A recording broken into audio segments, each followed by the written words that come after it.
Assalamu alaikum students, how are you? I hope you all are fine. Today we are going to study science class 3 adaptation. Yesterday we study about the adaptation in fish, page number 12. आज मैं आपको बता रही हूँ कि जो line मैंने underline की हुई है आपने इनको अपनी कॉपीज़ पे लिखना है, ठीक है। जो सिर्फ अंडरलाइन लाइंस हैं उन्हीं को आपने कॉपीज़ पे लिखना है और इनको अच्छे से याद करना है। सबसे पहले आपने ऊपर हेडिंग देनी है अडॉप्टेशन इन फ़िश, ठीक है। Adaptation in fish. आगे आपने क्या लिखना है?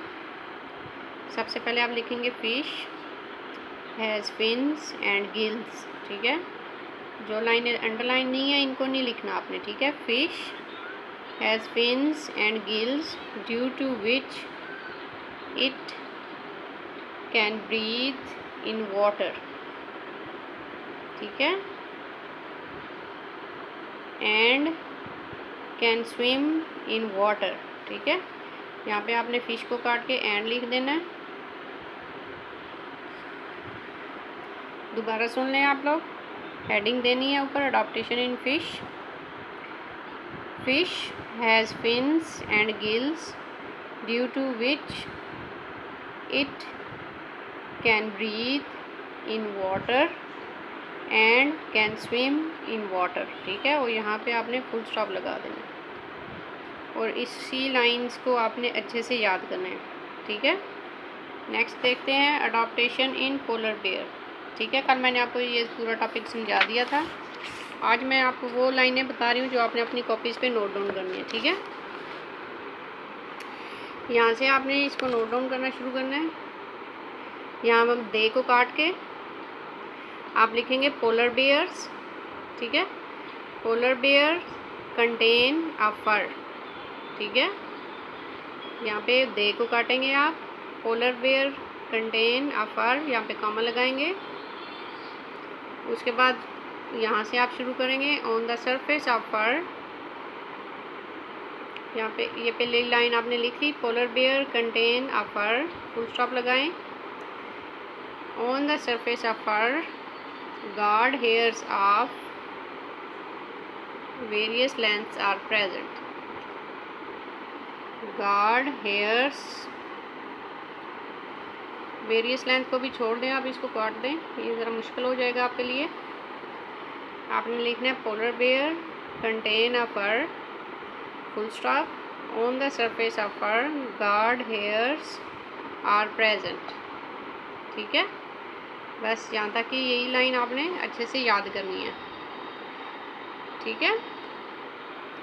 आगे आ जाते हैं अडॉप्टेशन इन कैक्टस प्लांट, ठीक है। अडॉप्टेशन इन कैक्टस प्लांट, ये देखें जैसे कि आपको ये कैक्टस का प्लांट नज़र आ रहा है। ये अमूमन रेगिस्तानों में पाया जाता है, ठीक है। सहराओं में, रेगिस्तानों में इसकी बाहर की जिल्द बहुत सख्त होती है और ये पानी अपने इस जिल्द के अंदर स्टोर कर लेता है, ठीक है। ये चूँकि अपने अंदर स्टोर कर लेता है और इसी को फिर यूज़ कर सकता है बाद में। रेगिस्तान में, सहराओं में पानी बहुत कम मिकदार में पाया जाता है। आज हमारा टॉपिक है adaptation in cactus plant.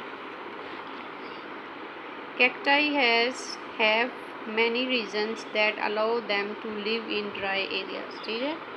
Cacti में बहुत सी ऐसी वजह हैं, वजूहात हैं जिसकी वजह से वो खुश्क हिस्सों में रह सकते हैं, ठीक है, ज़िंदा रह सकते हैं। फॉर एग्ज़ाम्पल, मिसाल के तौर पर cactus have a thick and hard stem. Cactus की मोटी और सख्त जिल्द होती है या बाहर की स्टेम होती है, ये इसको स्टेम कहते हैं। व्हेन इट रेन्स, जब बारिश होती है, water is stored in the stem. जब बारिश होती है तो पानी इस स्टेम के अंदर जमा हो जाता है। The stem are green and the inside of the stem is mostly spongy, ठीक है। जो स्टेम है वो ग्रीन कलर की होती है और मोस्टली स्पॉन्जी होती है। ऐसे स्पॉन्ज जिस तरह होता है ना, हवादार सुराखों वाला, और इस तरह की जिल्द होती है स्पॉन्ज की तरह की। Most of cacti has very long and fibrous roots which absorb moist from the soil, ठीक है।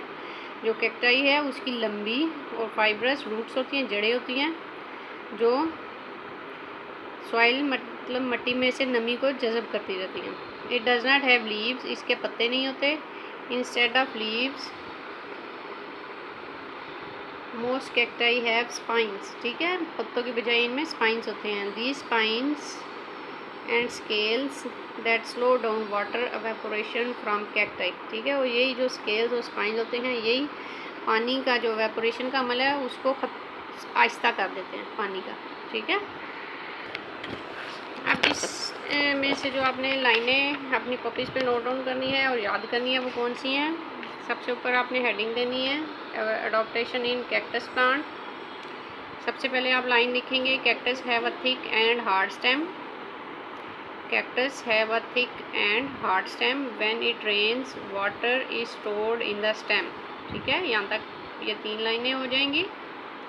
उसके बाद नेक्स्ट आपने यहाँ से शुरू करना है, मोस्ट ऑफ को छोड़ दें। कैक्टाई हैव लॉन्ग रूट्स, ठीक है, क्या लिखेंगे आप, cacti have long roots which absorb moist from the soil, ठीक है।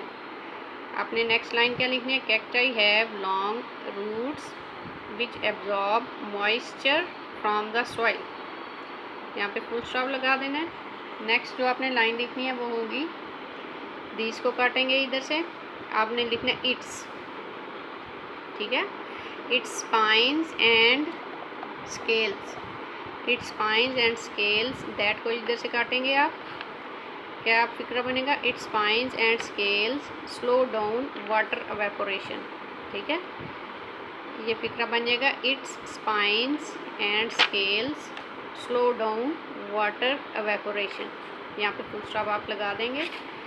यही वो लाइनें हैं जो आपने अपनी कॉपीज़ पे लिखनी है और इन्हीं को आपने याद करना है, ठीक है। दीस को काट के आप यहाँ पे लिखेंगे इट्स स्पाइंस एंड स्केल्स, यहाँ से दैट को भी काट देंगे, स्लो डाउन वाटर एवेपोरेशन, और आगे यहाँ पे फुल स्टॉप आपने लगा देना, ठीक है। आज के लिए यही होगा काम आपका। नेक्स्ट लेसन के साथ हाजिर होंगे। अल्लाह हाफिज़।